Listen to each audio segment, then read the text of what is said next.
एक ऐसी कहानी सामने आई है जिसे सुनकर शायद आपका दिल भी भर आए।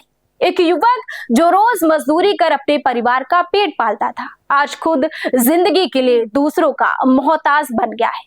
नमस्कार, आप देख रहे हैं नेशन ऑफ समाचार। मैं हूं आपके साथ शुभी शुक्ला। ग्राम नेबरपुर निवासी आशुतोष काम करने इटावा आए थे, लेकिन काम के दौरान 11,000 वोल्ट की हाई टेंशन लाइन ने उनकी जिंदगी हमेशा के लिए बदल दी। हादसा इतना दर्दनाक था कि डॉक्टरों को उनकी जान बचाने के लिए एक हाथ और एक पैर काटना पड़ा। सोचिए, जिस हाथ से घर चलता था, जिस पैर पर परिवार की उम्मीदें टिकी थी, आज वही शरीर अधूरा हो चुका है। लेकिन कहानी सिर्फ हादसे तक नहीं रुकती। आरोप है कि हादसे के बाद पीड़ित परिवार मदद के लिए दर दर भटकता रहा, लेकिन सिस्टम ने उनकी सुध तक नहीं ली। अब इंसाफ की मांग को लेकर भारतीय दिव्यांग संगठन सड़क पर उतर आए हैं। धरना शुरू हो चुका है और चेतावनी साफ है, अगर जल्द मदद नहीं मिली तो आंदोलन और भी बड़ा होगा। ये तस्वीरें इटावा की हैं, जहां ग्राम नेबरपुर निवासी आशुतोष अपने परिवार की जिम्मेदारी उठाने मजदूरी करने आए थे।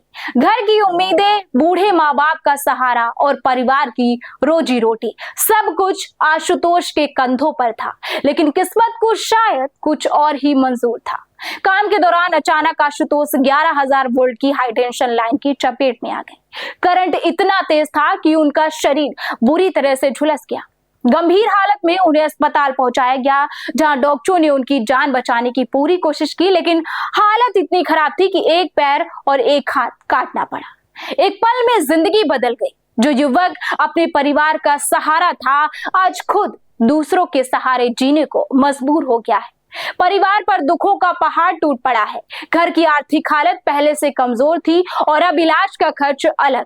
परिजनों का आरोप है कि हादसे के बाद उन्होंने प्रशासन से कई बार मदद मांगी, लेकिन ना कोई अधिकारी हाल जानने पहुंचा और ना ही कोई ठोस सहायता मिली। अब इसी नाराजगी को लेकर भारतीय दिव्यांग संगठन ने राष्ट्रीय अध्यक्ष बॉबी गोला के नेतृत्व में कचहरी परिसर में धरना शुरू किया है। प्रदर्शनकारियों की मांग है कि पीड़ित आशुतोष को आर्थिक सहायता दी जाए, बेहतर इलाज कराया जाए, पत्नी को सरकारी नौकरी मिले और उस पूरे मामले में जिम्मेदार अधिकारियों पर कार्यवाही हो।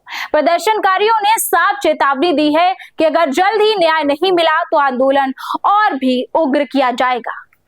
इटावा में एक ऐसी दर्दनाक कहानी जो हर किसी के रोंगटे खड़े कर देगी। वहीं परिवार का सदस्य एक मजदूरी करने इटावा शहर में गया था, जो कहीं न कहीं विद्युत विभाग की लापरवाही के चलते 11,000 की हाई टेंशन लाइन की चपेट में आकर उसका एक हाथ और एक पैर गंवाना पड़ा।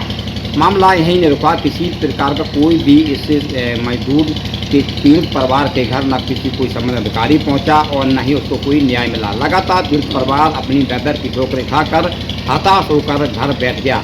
वहीं राष्ट्रीय महासचिव हरीश लोधी महानवादी पार्टी ने इसे पीड़ित परिवार की जब बुलंद आवाज़ उठाई तो कहीं न कहीं संबंधित अधिकारियों को पूरी तरीके से एक बार फिर कहीं न कहीं पीड़ित को न्याय देने के लिए मजबूर कर दिया।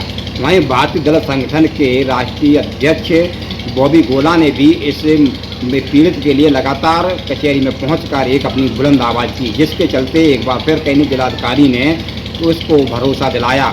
वहीं हरीश लोधी का कहना है कि इस पीड़ित परिवार को इसके घर में किसी महिला को नौकरी दी जाए या फिर इसको जो है मुआवजा दिया जाए, क्योंकि विद्युत विभाग की इस लापरवाही के चलते इस पीड़ित परिवार के कहीं न कहीं हंसता खेलता परिवार एक बार फिर कहीं न कहीं संकट में आ गया। क्योंकि ये पहला ही मामला नहीं है, इस तरह के कई मामले इटावा जनपद में विद्युत विभाग की लापरवाही के चलते लोग अपनी जान गंवा चुके हैं। अब देखना ये होगा कि आखिर जिस तरीके से हरीश लोधी राष्ट्रीय महासचिव के द्वारा जो आवाज़ उठाई गई है, इसको कहाँ तक जो है संबंधित अधिकारी इसमें संज्ञान में मामले को लेते हैं। क्योंकि जिस तरीके से देखा जा रहा है कि हरीश लोधी के इस बुलंद आवाज़ के चलते कहीं न कहीं पीड़ित परिवार को न्याय मिलता देखा जा रहा है, लेकिन अब मामला ये है कि आखिर जिलाधिकारी के द्वारा जो पूरी तरीके से इस पीड़ित परिवार को न्याय के लिए भरोसा दिया है, आखिर इसे न्याय मिलेगा या फिर जो है इस मामले को जो है सस्ते बल्ले में डालकर इसको जो है मामले को दबा दिया जाएगा। क्योंकि जिस तरीके से महानवादी पार्टी के राष्ट्रीय महासचिव हरीश लोधी ने जो आवाज़ बुलंद की है, उसके चलते कहीं न कहीं पीड़ित परिवार के कहीं न कहीं एक खुशियाँ देखी जा रही हैं। लेकिन अब देखना ही होगा कि आखिर जो संबंधित अधिकारियों ने जो आश्वासन दिया है वो कब तक पूरा किया जाएगा। आज वहीं फिर एक बार फिर कहीं ना कहीं भारतीय दल के अध्यक्ष जो बॉबी गोला जो पहुंचे हैं, उनने एक बार फिर कहीं ना कहीं संबंधित अधिकारियों को जगाने का काम किया है। अब देखना ये होगा कि आखिर इस मामले को कहां तक संज्ञान में लिया जाएगा। अब बड़ा सवाल यही है, क्या सिस्टम इस दर्द को महसूस करेगा? क्या आशुतोष की जिंदगी दोबारा संभालने का सहारा मिलेगा, या फिर ये परिवार यूं ही मदद के इंतजार में तड़पता रहेगा? बने रहिए हमारे साथ और देखते रहिए नेशन आप समाचार।